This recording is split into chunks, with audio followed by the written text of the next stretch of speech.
Hey guys, this is Ashish Goyal, हाजिर हूं आप लोगों के सामने फिर से एक नया लेक्चर लेकर। नाम है एविडेंसेस ऑफ एवोल्यूशन। एवोल्यूशन की कहानी में हम लोग काफी आगे बढ़ चुके हैं। आई होप आप सबको मजा आ रहा होगा। हमने एवोल्यूशन के अंदर क्या क्या पढ़ा बेटा? यूनिवर्स का ओरिजिन कैसे हुआ, फिर कैसे गैलेक्सीज बनी, कैसे ये हमारी धरती बनी है, धरती का एटमॉस्फेयर कैसा रहा होगा, प्रिमिटिव अर्थ हमारी कैसी दिखती थी, उसके ऊपर लाइफ कैसे ओरिजिनेट हुई, बड़ी सारी थियरीज आई, हमने डिस्कार्ड की। फिर एक फाइनल थियरी आई जो कि थी केमिकल थियरी। देने वाले थे एआई ऑपेरेन एंड जेबीएस हाल्डेन साहब। इन्होंने थ्योरी दी, इसके एक्सपेरिमेंटल प्रूफ भी दिए। किसने? स्टैनले मिलर और हेरोल्ड यूरे ने। इसके बाद हमने बातें की इवोल्यूशन को हम अपनी आंख से तो नहीं देख पाएंगे, क्योंकि इवोल्यूशन बहुत सालों में होने वाली प्रोसेस है और हमारी लाइफ तो छोटी सी है, 80 से 100 साल की एज की हमारी लाइफ है। इसका मतलब है कि हम ह्यूमन इतने हजारों लाखों सालों में जो चेंजेस हुए हैं, इन चेंजेस के सिर्फ सबूत इकट्ठा कर सकते हैं, हम इनको अपनी आंखों से नहीं ऑब्जर्व कर पाएंगे। इसलिए हमने लास्ट क्लास में कुछ एविडेंसेस पढ़ लिए थे। वो सारे एविडेंसेस, वो सारे सबूत इस बात को बताते हैं कि एवोल्यूशन हुआ है। आज हम लोग कुछ और एविडेंसेस की बात करने वाले हैं। आज की क्लास में हम सारे एविडेंसेस पूरे कर लेंगे। नेक्स्ट लेक्चर में हम थियरीज की बात करेंगे। तो चलिए शुरू करते हैं एविडेंसेस। तो बेटा जी, vestigial organ. Sir vestigial organ क्या होते हैं? वेस्टिजियल ऑर्गन वो ऑर्गन होते हैं जो कि रिड्यूस्ड फॉर्म में प्रेजेंट है। किस फॉर्म में प्रेजेंट है बेटा? रिड्यूस्ड, यानी कि हमारे अंदर स्ट्रक्चर छोटे हो गए, वो बहुत रिड्यूस स्ट्रक्चर हो गया। पहली बात। दूसरी बात, कोई फंक्शन परफॉर्म नहीं करते, लेकिन लेकिन लेकिन लेकिन लेकिन यहां पर जो हमसे रिलेटेड एनिमल्स है आज भी उनमें फंक्शनल है, यानी कि हमारे अंदर वो स्ट्रक्चर रिड्यूस है, किसी और एनिमल में फंक्शन है। हो सकता है हमारे अंदर भी कभी फंक्शनल रहा हो, लेकिन आज हमें जरूरत नहीं है, तो सर फंक्शनल नहीं है। चलिए बात करते हैं कुछ एग्जाम्पल्स की, जैसे निक्टिटेटिंग मेम्ब्रेन। सर ये क्या चीज है? हमारी आंख में, जैसे आपको ये डायग्राम दिख रहा है, यहां पर आपका ये वाला जो पार्ट है, ये बहुत रिड्यूस स्ट्रक्चर हो गया, एकदम छोटू सा स्ट्रक्चर हो गया है। पहले ये क्या हुआ करता था पूरी, आज भी रिलेटेड एनिमल्स, बहुत सारे एनिमल्स के अंदर ये पूरा आंख के ऊपर आ जाता है, इसको कवर कर लेता है। सर काम क्या है? काम है कि आंख को कवर कर लेगा और पानी में जाके वो ऑर्गेनिज्म अपनी आंख खोलकर चीजों को देख पाएगा। हमें जरूरत नहीं है। क्यों जरूरत नहीं है? क्योंकि अब हमारे पास फिशिंग रॉड है, हम फिशिंग रॉड से हम उसको फिश को निकाल लेते हैं बेटा, राइट। आज हमें इन सब चीजों की जरूरत नहीं है। लेकिन पहले के जमाने में तो हम लोग क्या करते थे? जंगल में जाते थे, उसके बाद पानी में जाते थे, नीचे देखते थे आंखों को खोलकर कि फिश आ रही है, तो उसको पकड़ के खा जाते थे, राइट। क्लियर है बात? और देखो पिन्ना मसल्स, बच्चा कंफ्यूज करता है, पिन्ना आपका वेस्टिजियल नहीं है, पिन्ना मसल्स वेस्टिजियल है। पिन्ना क्या क्या काम है sir? Collection of sound. Pinna muscles का कोई काम नहीं है। मसल्स का काम क्या है? आपकी बॉडी को मूव कराना। भाई अगर मैंने अपने हाथ को मूव किया, यानी कि मेरा बाइसेप्स मसल कॉन्ट्रैक्ट की, ये हाथ मूव कर गया। मैंने जब अपने ट्राइसेप्स को मूव किया तो मेरा हाथ सीधा हो गया, तो मेरी मसल वर्क कर पा रही है। लेकिन पिन्ना मसल, इस कान को हिला सकते हो क्या? नहीं ना, तो that pinna muscle is vestigial. आप बोलोगे सर हमारे क्लास में कुछ बच्चे हैं वो ऐसा कर सकते हैं, वो क्या है वो भी कैरेक्टर हम लोग तसल्ली से जानेंगे। पहले आगे समझते हैं। कोकिक्स। कोकिक्स आपकी हिप बोन होती है, या इसको टेल बोन भी बोलते हैं। एकदम लास्ट में जो आपकी जो वर्टिब्री है, उसके लास्ट में जो कोकिक्स होता है, उसका भी वो बहुत रिड्यूस हो गया है। पहले क्या था सर? पहले यहां से टेल निकल रही होती थी, बड़ा स्ट्रक्चर था। आज टेल की जरूरत नहीं है, हम दो पैरों पे चलते हैं, बाइपिडल लोकोमोशन है हमारा। तब क्वाड्रिपिटल लोकोमोशन हुआ करता था, तब इसकी जरूरत होती थी कि ये टेल को सपोर्ट कर देगा। आज जरूरत नहीं है सर। रिलेटेड एनिमल्स में, बहुत सारे एनिमल्स में आज जिनमें भी टेल है, उनमें ये स्ट्रक्चर रिड्यूस नहीं है, बेहतर डेवलप्ड स्ट्रक्चर होगा। और देखते हैं विजडम टूथ। विजडम टूथ, अक्ल दाढ़। अभी जब अक्ल आती है ना, तभी अक्ल दाढ़ भी आती है।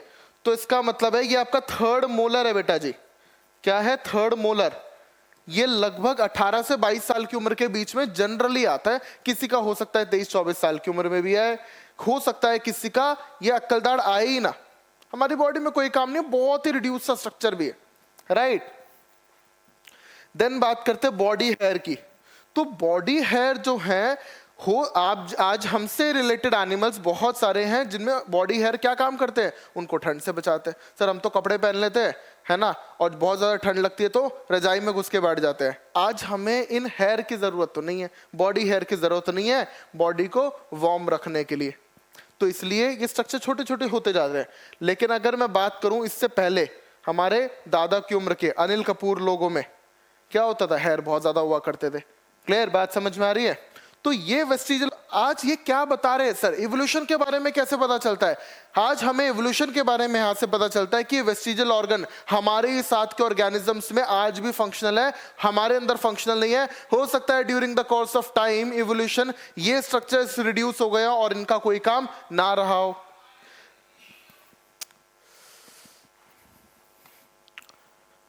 ठीक है बेटा जी, यहां तक की बातें आई होप आपको समझ में आई होंगी, तो ध्यान दीजिएगा। आगे आगे पढ़ते हैं बेटा, एटाविज्म की बात करते हैं। सर एटाविज्म क्या है? एटाविज्म है sudden reappearance of ancestral characters. क्या है? Sudden reappearance of ancestral character. ये जो एंसेस्ट्रल कैरेक्टर्स है ये फिर से रीअपीयर हो गए। सर कौन से कैरेक्टर रीअपीयर हो गए? बात को समझते हैं। एग्जाम्पल के तौर पे देखते हैं कि हमारे पास पहले टेल हुआ करती थी, जब क्वाड्रिपिटल लोकोमोशन था तब टेल हुआ करती थी। आज भी हम मानते हैं कि हमारे एंसेस्टर्स के पास टेल थी। इसका मतलब देखो आज भी इस छोटू से बेबी में टेल आ गई है, तो ये क्या हुआ है? सडनली रीअपीयरेंस हो गया किसका? एंसेस्टर का कैरेक्टर। अब बात करते हैं दूसरा, extra long hair and pointed canine teeth. जब हम कच्चा मांस वगैरह खाते थे तो हमारे कैनाइन जो होते थे लंबे लंबे होते थे। आज भी डॉग्स वगैरह में आपको देखते हैं, मैमलियर डॉग भी क्या होता है, उनके कैनाइन्स बहुत बड़े बड़े होते हैं। आज देखो इस मोहतरमा के दांत देखो कैसे लॉन्ग कैनाइन है यहाँ पे, है ना। ये बड़े बड़े कैनाइन्स क्या दिखा रहे हैं कि ये एंसेस्ट्रल कैरेक्टर लेकर पैदा हुई है। एटाविज्म है सर, रिवर्जन है। फिर से जो हम अपने मतलब एवोल्यूशन के दौरान जो कैरेक्टर्स लूज कर चुके हैं वही कैरेक्टर्स रीअपीयर होने लगे हैं। क्लियर है? चलो आगे देखते हैं। Long and thick body hair. आज भी आपको मैंने बताया था कि अभी लॉन्ग और थिक बॉडी हेयर जो है वो रिड्यूस होते जा रहे हैं। आज नहीं है ऐसा। आज हमारी बॉडी पे बहुत ज्यादा लॉन्ग हेयर नहीं है, रिड्यूस हो गए हैं, वेस्टिजियल हो गए हैं सर। लेकिन अगर ये वापस से रिपेयर हो गए तो कुछ ऐसा दिखेगा, यानी कि वापस से एंसेस्ट्रल कैरेक्टर रीअपीयर हो गया, यानी कि वापस से वो जीन एक्टिवेट हो चुका है जो during the course of evolution suppress हुआ होगा कभी। अगर वो रीअपीयर हो रहा है इसका मतलब है हमारे अंदर पहले था, आज नहीं है। यही बदलाव, यही change during the course of time evolution का बहुत बेहतरीन एग्जाम्पल बनते हैं। चलो और देखते हैं एक और, एक्स्ट्रा निपल्स इन फीमेल्स। आज भी आप देखते हो कि मेटाथीरियंस वगैरह के अंदर तो एक्स्ट्रा निपल्स वगैरह होते हैं, राइट। आपके यूथीरियंस के अंदर भी बहुत सारे यूथीरियंस में बहुत सारे निपल्स मिलते हैं। ऐसी आपने देखा कि यहाँ पर ये निपल्स है ना, इसके एब्डोमिनल निपल्स भी प्रेजेंट है। एब्डोमिनल रीजन पे भी एक्स्ट्रा पेयर ऑफ निपल्स आ गए, ये भी है। अच्छा घबराने की कोई बात नहीं है, जन्म के साथ ही ये होंगे, कुछ टाइम बाद हो सकता है वापस से फेड होते जाए, लेकिन सर्जिकली करेक्ट किया जा सकता है। सर्जरी से आराम से करेक्शन हो जाता है। ये हमें इवोल्यूशन का बहुत बड़ा मतलब हमें इवोल्यूशन का बहुत बड़ा सबूत देते हैं कि ये कभी रहा करते थे, ये कैरेक्टर आज हमारे अंदर नहीं है, वापस से रीअपीयर हो रहे हैं। सर क्या वो जीन एक्टिवेट हो चुके हैं? यानी कि पहले वो जीन रहा होगा, अब शायद इनएक्टिवेटेड है, आज हमारी रिफाइंड फॉर्म प्रेजेंट है। बात समझ में आ रही है आप लोगों को? जैसे जैसे हम बढ़ते जा रहे हैं नेचर सेलेक्ट करती जाएगी, यही नेचुरल सिलेक्शन है, डिटेल बात करेंगे, राइट। चलो इसके बाद कनेक्टिंग लिंक्स। मैंने आपको बोला evolution is not like a ladder but like a tree. क्या मतलब है सर? बेटा जी यहां से ये ऑर्गेनिज्म है, इससे ये बन गया, इससे ये बन गया, इससे ये बन गया, इससे ये बन गया। ऐसे जनरली नहीं होता है, कुछ में ऐसा होगा, जनरली ऐसा नहीं होता है। होता क्या है? होता क्या है देखो, ये एक ऑर्गेनिज्म है, अगर मैं बोलूं ये इस ऑर्गेनिज्म से ये भी बना है और ये भी बना है, दो बने हैं, ठीक है। यहां पे मैंने क्या बताया, इससे ये बन गया, इससे ये बन गया, इससे ये बन गया, इससे बन गया, लास्ट में यही तो बचा क्योंकि ये तो इसमें कन्वर्ट हो गया। लेकिन मैंने क्या कि एक लिंक है जिससे ये भी बना और ये भी बना है, फिर इससे दो बने, फिर इससे दो बने, ऐसे ही तो बहुत सारे ऑर्गेनिज्म बनेंगे सर, बहुत सारी डाइवर्सिटी होगी। हमारी धरती के ऊपर बहुत सारी डाइवर्सिटी है, यानी कि ट्री बना होगा, एक ऑर्गेनिज्म से बहुत सारे डिफरेंट डिफरेंट ऑर्गेनिज्म बने होंगे, और जो डिफरेंट ऑर्गेनिज्म बने होंगे ये वाला इन दोनों का कनेक्टिंग लिंक रहा होगा, और ये प्रूव करेगा कि इवोल्यूशन हुआ है, इसी से क्या सारे कैरेक्टर आए हैं, इसी से नए कैरेक्टर हमारे सामने मिलते हैं। जैसे कनेक्टिंग लिंक्स क्या है, देखो, some organism possess characters of two separate groups, दो सेपरेट ग्रुप्स, एक ये ग्रुप और ये ग्रुप, ठीक है, उन्हीं को कनेक्टिंग लिंक्स बोलते हैं, ये इसको कनेक्ट कर रहा है। Which proves that member of higher group have evolved from lower group.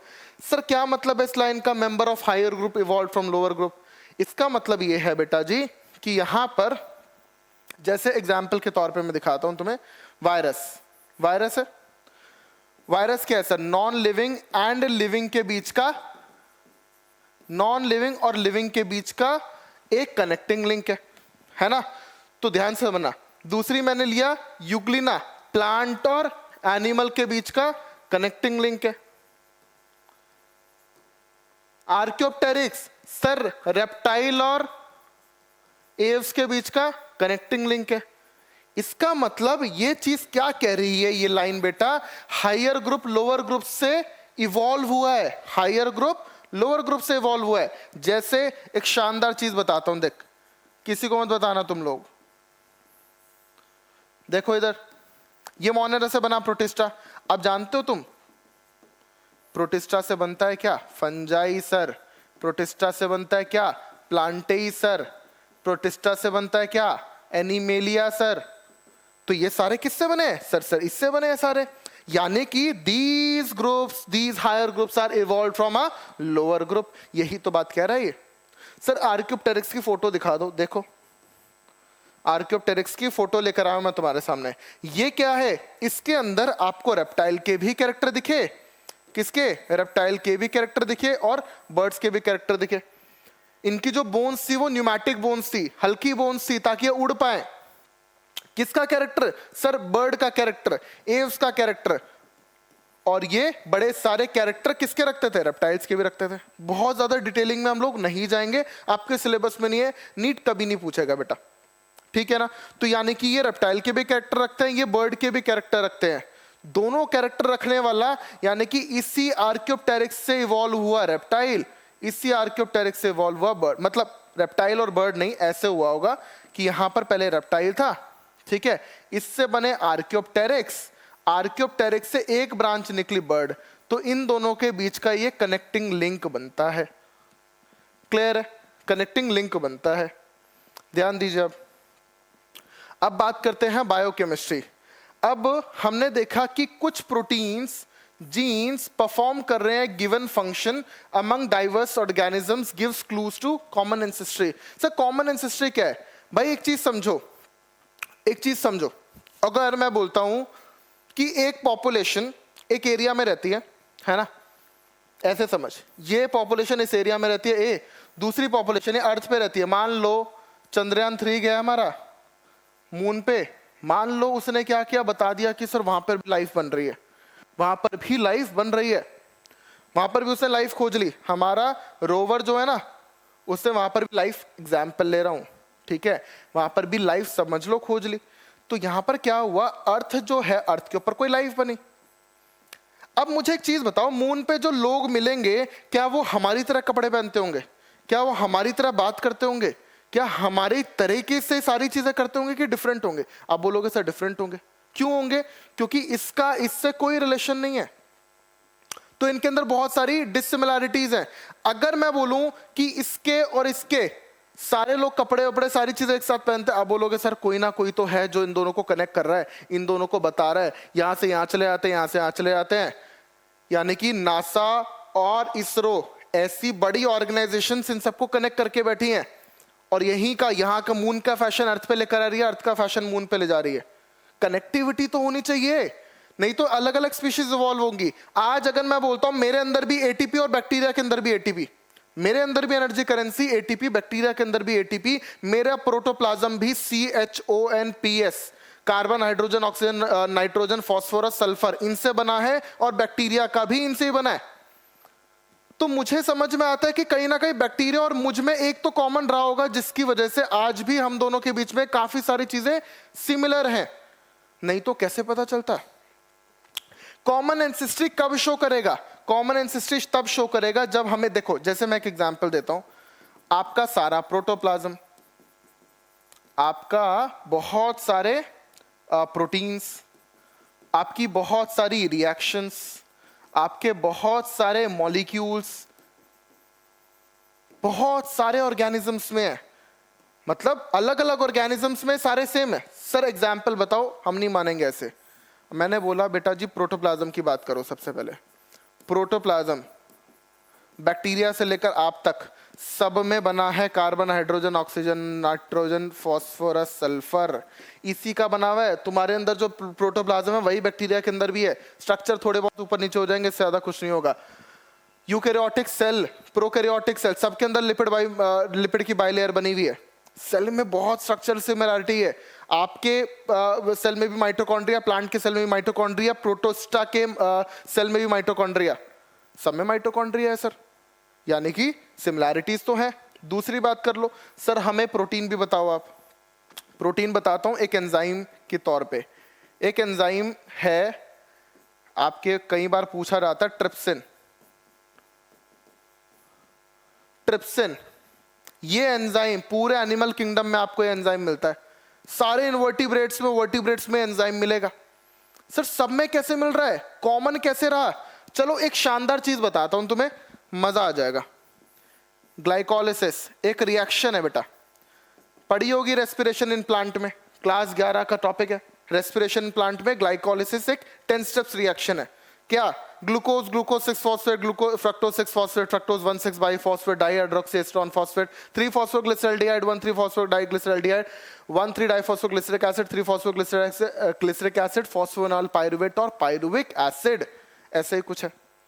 खैर ये रिएक्शन आपको पता है हमारे अंदर भी चलती है, बैक्टीरिया के अंदर भी चलती है, प्रोटिस्टा के अंदर भी चलती है, फंजाई में भी चलती है, प्लांटेई, दुनिया का जो ऑर्गेनिज्म रेस्पिरेशन करता है इसके अंदर ये रिएक्शन चलती है। यूनिवर्सल रिएक्शन है सर। अगर ये यूनिवर्सल रिएक्शन है तो यानी कि इसका कुछ तो कॉमन ओरिजिन रहा होगा, यानी कि जितनी रिएक्शंस हमारी धरती पर हमारे ऑर्गेनिजम्स के अंदर चलती हैं वो सारी रिएक्शंस हमारे अंदर नहीं है, क्योंकि हमारे अंदर और बेहतर रिएक्शंस इवॉल्व हो गई हैं। लेकिन ये रिएक्शन आज भी बेहतर है, इसका कोई ऑल्टरनेट नहीं आया, यानी कि कुछ तो कॉमन एंसेस्ट्री शो कर रहा है। यानी कि आज आपको, आपके अंदर भी, बैक्टीरिया के अंदर भी, प्रोटिस्टा के अंदर भी, फंजाई में भी, सब में आपको ये रिएक्शन देखने को मिल रही है। अगर सब में रिएक्शन देखने को मिल रही है यानी कि कोई तो रहा होगा कॉमन एंसेस्टर जिससे कि ये सब इवॉल्व हुए होंगे और वो रिएक्शन उसके अंदर बनी होगी। सपोज करो ये वाला एक ऑर्गेनिज्म था, ये वाला ऑर्गेनिज्म रहा होगा, इसके बाद इसने 4 ऑर्गेनिज्म बनाए, तो इसके अंदर ये ग्लाइकोलिसिस चलती होगी, इसने इसके अंदर भी चला दी, इसके अंदर भी चला दी और इसके अंदर भी चला दी। क्या समझ आ रहा है यहां पर? कॉमन एंसेस्ट्री समझ में आ रहा है सर? यही तो खेल है। मैंने क्या कहा, ये सारे मॉलिक्यूल्स बहुत सारे ऑर्गेनिज्म में रिजेंबल करते हैं, बहुत सारे मॉलिक्यूल्स डिफरेंट ऑर्गेनिज्म में रिजेंबल करते हैं। तो क्या करेंगे सर? शो कर रहा है सर कॉमन एंसेस्ट्री। सर ये कॉमन एंसेस्ट्री आपने वहां पे ही पढ़ा था, कहां पर? होमोलॉजी में। तो भाई होमोलॉजी तो है यहां पर, ये होमोलॉजी तो है कहीं ना कहीं। क्या बात समझ में आई?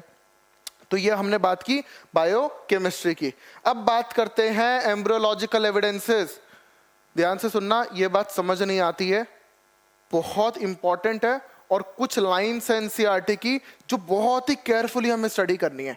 चलिए समझते हैं। तो देखो पहली लाइन है अर्नेस्ट हैकल। अर्नेस्ट हैकल ने एक बायोजेनेटिक लॉ दिया। अर्नेस्ट हैकल ने एक बायोजेनेटिक लॉ दिया, ठीक है? ध्यान से देखो, अर्नेस्ट हैकल ने एक बायोजेनेटिक लॉ दिया। उन्होंने कहा एक ऑर्गेनिज्म, उसके ancestral character, ancestral adult stage, an organism shows its ancestral adult stages during embryonic development। Sir क्या मतलब है? ध्यान से देख, इन्होंने बोला बेटा जी कि एंसेस्ट्रल एडल्ट स्टेज शो करता है ऑर्गेनिज्म, एंसेस्ट्रल की एडल्ट स्टेज शो करता है ड्यूरिंग इट्स एम्ब्रियोनिक डेवलपमेंट। ठीक है, बहुत अच्छी बात है। हम इसकी बात करते हैं। तो आप मानो फिश का, फिशेस, एम्फीबियन, फ्रॉग, टैडपोल वगैरह ले लो, रेप्टाइल, ठीक है, एव्स भी ले लो, कोई बर्ड ले लो, चिकन वगैरह ले लो, और मैमल ले लो। बेटा जी सबके एम्ब्रियो देखना, सबके एम्ब्रियो देखना। तो बेसिकली मेरे को ये समझ में आता है सर एम्ब्रियो जो है ना, मैं बोलता हूँ कि इवोल्यूशन दिखा दो सर, मेरे को तो बस इवोल्यूशन को देखना है। मैं बोलता हूँ नहीं देख पाओगे यार, थोड़े से सबूत इकट्ठा कर लेते हैं। नहीं सर हम इवोल्यूशन देखेंगे। तो एक काम करते हैं, जो अगर तुम्हें इवोल्यूशन सही में देखना है तो एक बच्चे का जो 9 महीने का डेवलपमेंट होता है, जेस्टेशन पीरियड, वो देख लो। क्या सर वो सारे एंसेस्ट्रल कैरेक्टर शो करेगा? बहुत सारे शो करेगा, हमारे एंसेस्ट्रल कैरेक्टर वो सब शो कर देगा। यही बात हैकेल साहब बोलकर गए।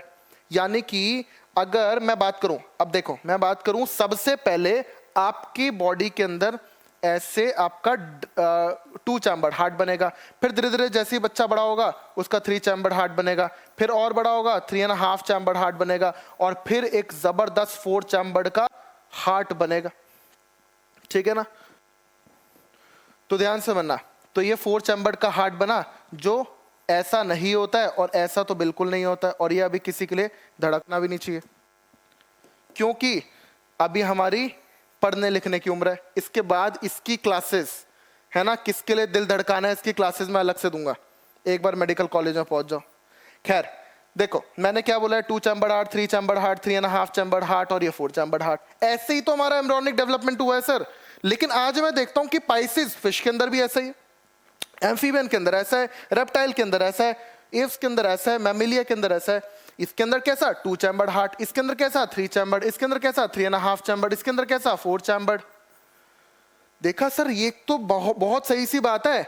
हमारे जो ये हिस्ट्री, इवोल्यूशनरी हिस्ट्री चलती आ रही है कि हम पाइसिस से एम्फीबियन बने, एम्फीबियन से रेप्टाइल बने, रेप्टाइल से मैमल्स बने।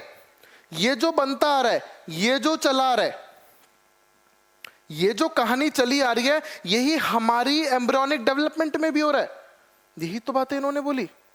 ऐसे ही फिश के अंदर गिल स्लिट्स बने, फिश के अंदर गिल स्लिट्स बने, इसके अंदर भी गिल स्लिट्स बने, इसके अंदर भी गिल स्लिट्स बने, इसके अंदर भी गिल स्लिट्स बने, है ना? मैमल के अंदर भी गिल स्लिट्स बने। तो यानी कि मैंने बोला कि ह्यूमन में भी गिल स्लिट्स बने और फिश में भी। अब ध्यान से समझना, फिश के जो गिल स्लिट्स है वो कन्वर्ट हो गए गिल्स में, है ना? जो फिश के थे वो कन्वर्ट हो गए गिल्स में, और यहां पे ये कन्वर्ट हो गए आपके यूस्ट्रेशियन ट्यूब में, यूस्ट्रेशियन ट्यूब में कन्वर्ट हो गए। तो भाई हमारा देखो ध्यान समझना। अब नेक्स्ट क्या बोला इन्होंने, रिकैपिटुलेशन थ्योरी दिया नाम। इसका मतलब था ontogeny repeats phylogeny. Sir ontogeny क्या होता है? मैं बोलता हूं ऑन्टोजेनी होता है आपका एम्ब्रियोनिक डेवलपमेंट। एम्ब्रियोनिक डेवलपमेंट, बच्चा वो सारे कैरेक्टर शो कर रहा है। देखो एम्ब्रियोनिक डेवलपमेंट, तो जब तुम एम्ब्रियो थे तो तुम्हारा 2 चैम्बर्ड हार्ट था, धीरे धीरे 3 चैम्बर्ड हार्ट हुआ, 4 चैम्बर्ड हुआ, और 3.5 चैम्बर्ड हुआ, देन 4 चैम्बर्ड। एक बढ़िया 4 चैम्बर्ड हार्ट है तुम्हारे पास, लेकिन डेवलपमेंट ऐसी हुई है। सर एम्ब्रियोनिक डेवलपमेंट हार्ट की क्या ऐसी हुई है? बिल्कुल हुई है सर। पाइसिस में एम्फीबियंस, एम्फीबियन से रेप्टाइल्स, रेप्टाइल से बने मैमल्स, क्या इनके अंदर भी डेवलपमेंट ऐसी चल रही है? देखो फिश के अंदर आपको आज भी 2 चैम्बर्ड देखने को मिलता है, इसके अंदर 3 चैम्बर्ड, इसके अंदर 3.5 चैम्बर्ड, और मैमल्स में 4 चैम्बर्ड। तो यानी कि जो आपको इसमें दिख रहा है वही आपको इसमें दिख रहा है। रिकैपिटुलेट्स का मतलब होता है रिपीट्स, एक बार इतिहास फिर से दोहराया जाएगा। एम्ब्रियो बोलता है अब मैं इतिहास फिर से दोहराऊंगा, क्योंकि एम्ब्रियो क्या बोलता है, जो एम्ब्रियोनिक डेवलपमेंट हो रही है उसमें पूरी फाइलोजेनी यानी कि इवोल्यूशनरी हिस्ट्री, यानी कि पाइसिस से, एम्फीबियन से, रेप्टाइल से मैमल कैसे बने हैं, ये पूरा वापस से दोहरा देता है। तो हमें अगर इवोल्यूशन देखना है तो सबसे बेहतर है जेस्टेशन पीरियड में देख लो। अच्छा, फिर बेयर साहब आए और उन्होंने कहा कि चलो तुम सब बकवास कर रहे हो, इधर देखो मैं कुछ बढ़िया बताता हूं। इन्होंने कहा कि सबसे पहले जनरलाइज कैरेक्टर आते हैं और उसके बाद स्पेशलाइज कैरेक्टर आते हैं। देखो इन्होंने क्या बोला, general characters appear first then specialized character. तो इन्होंने क्या बोला कि भाई देखो ये ऑर्गेनिज्म है, ये इसके एम्ब्रियोनिक स्टेज है, ये इसकी एम्ब्रियोनिक स्टेज है, ये इसकी और एम्ब्रियोनिक स्टेज है, ये इसकी थोड़ी एडल्ट स्टेज है। ये एम्ब्रियो था, एम्ब्रियो से करता करता ये एडल्ट बन गया। सर पूछोगे किसका, तो मैं बोलूंगा भाई ये फिश की बात कर रहा है, पाइसिस की। ऐसे ही ह्यूमन के अंदर ये बना, ये बना, और ह्यूमन के अंदर देखो पूरा कितना मस्त एम्ब्रियो बना है, सॉरी एडल्ट स्टेज है। तो बेटा जी ये तो एडल्ट स्टेज है, किसकी, फिश की, किसकी, ह्यूमन की, और ये क्या है, एम्ब्रियोनिक स्टेज है। क्या ये बात समझ में आ रही है? तो इन्होंने बोला कि भाई इसके अंदर फेरेंजियल मतलब इसके अंदर गिल स्लिट्स थे, इसके अंदर भी गिल स्लिट्स थे, लेकिन एडल्ट स्टेज तो गिल स्लिट्स ये सारे जनरल कैरेक्टर्स हो गए, जनरल कैरेक्टर्स। अब गिल स्लिट हमें तो जरूरत नहीं है भाई, क्यों नहीं जरूरत है सर, हम थोड़ी पानी में जाके सांस ले रहे हैं, हमारे लिए तो लंग्स बहुत है।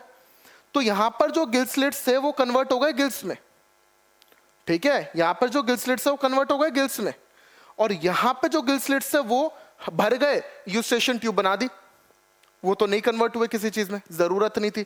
स्पेशलाइज कैरेक्टर गिल्स है, जनरलाइज कैरेक्टर सारे आए पहले, फिर स्पेशलाइज कैरेक्टर इसके अंदर डेवलप हो गया, इसके अंदर वो वाला कैरेक्टर डेवलप नहीं हुआ। इसके खुद के कैरेक्टर, मैमल के कैरेक्टर है, मेमोरी ग्लैंड आए होंगे, हेयर बॉडी पे आए होंगे, ये सब नोटोकॉर्ड आई होगी, ये सब क्या है, स्पेशलाइज कैरेक्टर है मैमल के। तो वो कैरेक्टर लेटर आए, जनरल कैरेक्टर सब इनिशियली सब में आ रहे हैं। तो जनरल कैरेक्टर तो सारे ही सब में ही थे। मैमल को मैमल कौन बनाएगा, वो उसका स्पेशलाइज कैरेक्टर है। पाइसिस को पाइसिस कौन बनाएगा, वो उसका स्पेशलाइज कैरेक्टर है।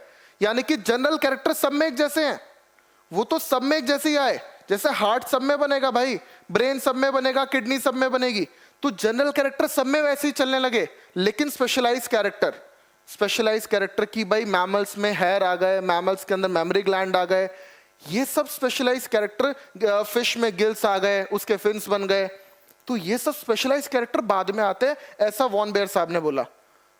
एनसीईआरटी क्या लिखती है, ध्यान दीजिएगा, बहुत ध्यान से सुनना है इस बात को। इसको लिखती है, embryological support for evolution was proposed by Ernst Haeckel. Ernest Haeckel ने प्रपोज किया, क्या बोला उन्होंने बोला कि observation of certain features during embryonic stage common to all vertebrates that are absent in adult. इन्होंने बोला कि हर वर्टिब्रेट के अंदर वो कैरेक्टर एम्ब्रियोनिक स्टेज में मिलेंगे जो कि एडल्ट में एब्सेंट होते हैं। जैसे गिल स्लिट्स हमारे एडल्ट में तो नहीं है, लेकिन एम्ब्रियो में तो प्रेजेंट थे। इन्होंने बोला for example the embryo of all vertebrates including human develop a row of vestigial gill slits just behind the head. It is functional only in fish and not found in any other adult vertebrate. इन्होंने कहा कि देखो gill slits तो develop हुए, लेकिन किस में हुए, खाली हर किसी के एम्ब्रियो में हुए, हर वर्टिब्रेट के एम्ब्रियो में हुए, हर वर्टिब्रेट के एम्ब्रियो में हुए, लेकिन फंक्शनल जाके कहां हुए, खाली फिश में हुए। तो वॉन बेयर साहब ने एक बात को पकड़ लिया, उन्होंने कहा कि देखो तुम बकवास की बात कर रहे हो, तुम्हारी चीजों को मैं डिस्प्रूव करता हूं। एक छोटा सा पॉइंट डिस्प्रूव कर दिया, Karl Ernest von Baer, Karl Ernest von Baer. Ernest Haeckel और अर्नेस्ट से कंफ्यूज मत करना, इनका नाम है कार्ल अर्नेस्ट वॉन बेयर। नहीं याद रहता तो वॉन बेयर याद रख लो, ठीक है। और वो अर्नेस्ट हैकेल को डिस्प्रूव किया किसने, कार्ल अर्नेस्ट वॉन बेयर ने। उन्होंने कहा कि embryo never pass through adult stage of any other animal. ध्यान से सुनो, बहुत इंपॉर्टेंट लाइन। फिश दिख रही है तुम्हें, इसका ये एम्ब्रियो है, एम्ब्रियो के अंदर गिल स्लिट्स बने, एडल्ट है, एडल्ट में कन्वर्ट हुआ, एडल्ट के अंदर ये गिल्स बन गए, ठीक है। मैं ह्यूमन की बात करता हूं, ह्यूमन के अंदर एम्ब्रियो में गिल स्लिट्स बने, फेरेंजियल गिल स्लिट्स बोलते हैं, इसमें ये भर गए, यूस्टेशियन ट्यूब बन गई वहां पर फिर उसकी जगह। तो भाई एक चीज बताओ, मैंने क्या बोला, इसका एम्ब्रियो इसके एम्ब्रियो से मिलता है क्या, सर मिलता है। क्या इसका एम्ब्रियो इसकी एडल्ट स्टेज के पास जा रहा है क्या, सर गिल्स थोड़ी बन रहे हैं, सर गिल्स थोड़ी बन जा रहे हैं। कैसे बन रहा है, गिल्स जैसी कुछ स्ट्रक्चर, गिल स्लिट्स बन रही हैं। तो ये इसकी एडल्ट स्टेज पे कभी जाएगा क्या, कभी नहीं जाएगा, ये इसकी एडल्ट स्टेज पे कभी नहीं जाएगा। एम्ब्रियोनिक स्टेज के कैरेक्टर्स जो ये जनरलाइज कैरेक्टर्स हैं वो आ जाते हैं, उसके बाद स्पेशलाइज कैरेक्टर, इसके अंदर स्पेशलाइज कैरेक्टर ये आ गया, इसके अंदर लंग्स बन गए होंगे। इसका मतलब है कि इसकी एम्ब्रियोनिक स्टेज के कैरेक्टर्स मिल रहे हैं, ये इसकी एडल्ट स्टेज को पार करके कभी नहीं आएगा। देखो इन्होंने बोला embryo never pass through the adult stage of other animals. क्या बात समझ में आई? फिर लास्ट में आपको बता रहा हूं, आपको याद कर रखना है, आपको याद सिर्फ इतना रखना है याद आपको सिर्फ इतना रखना है कि अर्नेस्ट हैकेल साहब ने, जैसे इन्होंने देखो, आपको याद रखना है कि अर्नेस्ट हैकेल साहब ने ये बात बोली है ना, और इसके बाद ये रिकैपिटुलेशन थियरी वगैरह दिया, ठीक है। उसके बाद बेयर आए और बेयर ने उनको थोड़ा सा प्रूव कर, मतलब थोड़ा सा डिस्प्रूव करके उन्होंने कहा कि बस एडल्ट स्टेज को नहीं पार करता है, दैट्स इट। क्लियर है? चलो कुछ सवाल बनाते हैं यार। तो the similarity of bone structure in four limbs, तो आप इस वीडियो को यहीं पॉज करेंगे, पहले खुद से आंसर लगाएंगे। पिछली क्लास में जो पढ़ाया था और आज की क्लास में जो पढ़ाया है, दोनों का ही सवाल लेकर आया हूं आप लोगों के सामने। तो आप पहले वीडियो को पॉज करेंगे, खुद करने की कोशिश करेंगे, नहीं आएगा फिर देखेंगे और देखेंगे कि आंसर सही है कि नहीं है। देखो, bone structure in four limbs of many vertebrates, many vertebrates के जो फोर लिम्स हैं भाई, फोर लिम्स का सबका ओरिजिन तो सेम ही है, हर किसी का ओरिजिन सेम है सर। स्ट्रक्चर किसी के विंग्स में डेवलप हो गए, किसी के फिन्स में डेवलप हो गए, किसी के ग्रास्पिंग में डेवलप हो गए, है ना। तो अलग अलग काम करने लगे सर, एक ही काम, एक ही कॉमन एंसेस्ट्री रही है, यानी कि होमोलोगस ऑर्गन, होमोलॉजी दिखा रहे हैं, बिल्कुल ठीक है, ठीक है।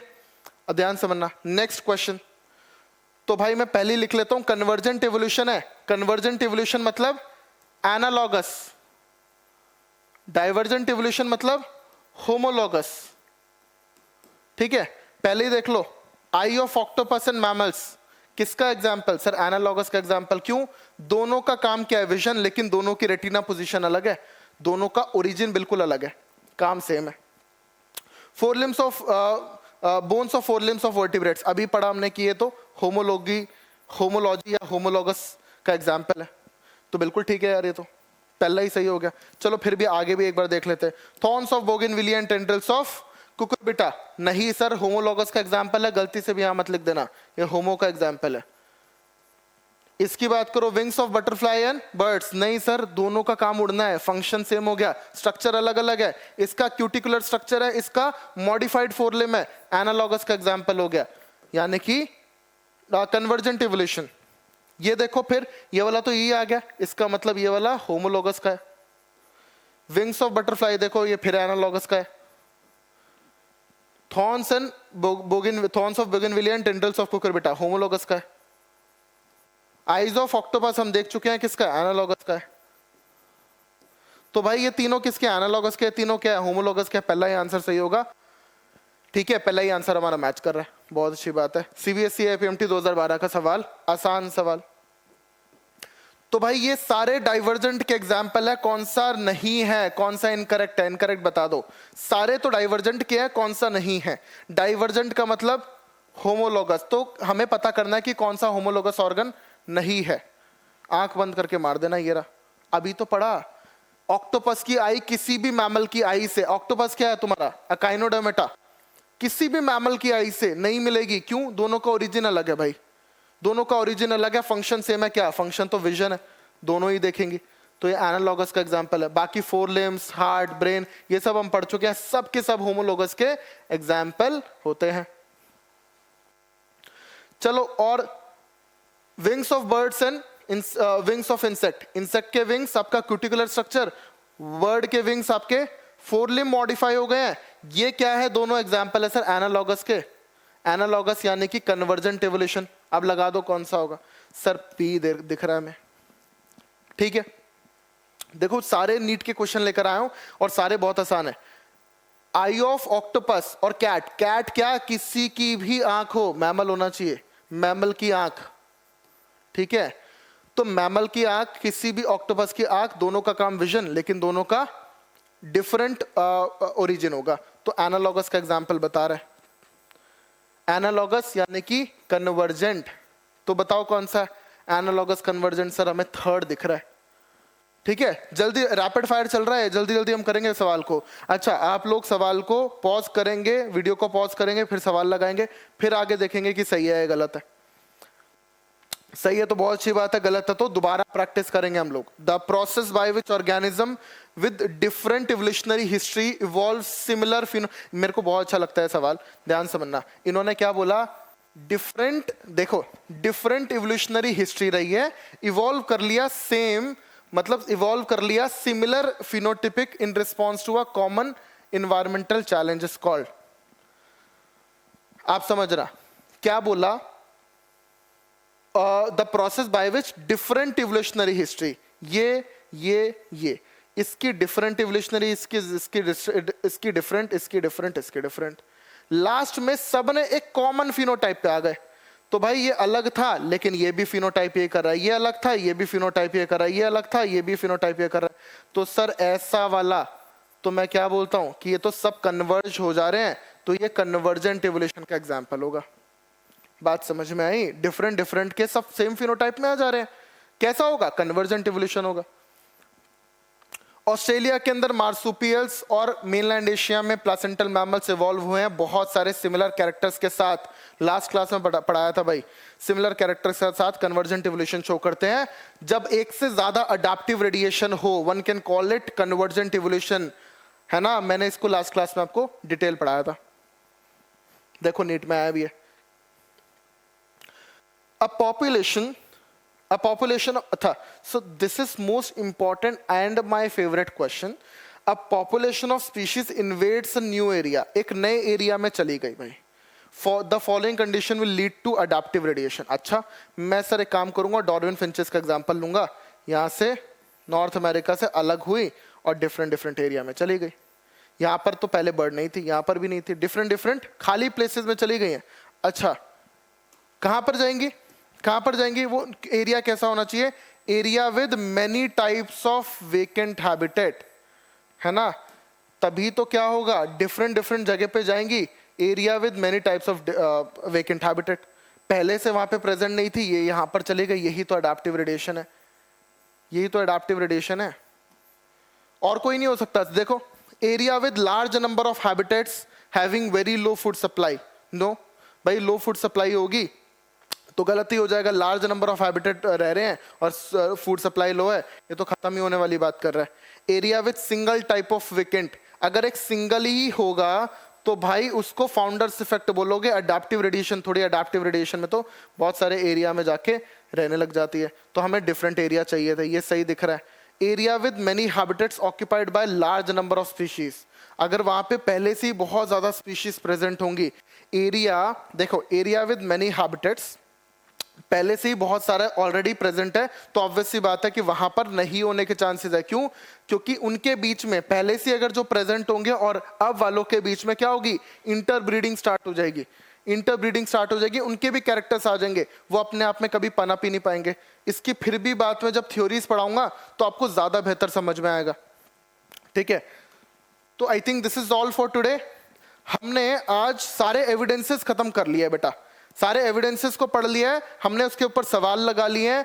अब नेक्स्ट क्लास से हम थ्योरीज की बातें करने वाले हैं। ध्यान से, आराम से, बढ़िया तरीके से आप पढ़ते रहिए। सिलेक्शन दूर नहीं है, मंजिल बहुत करीब है। चलिए, धन्यवाद।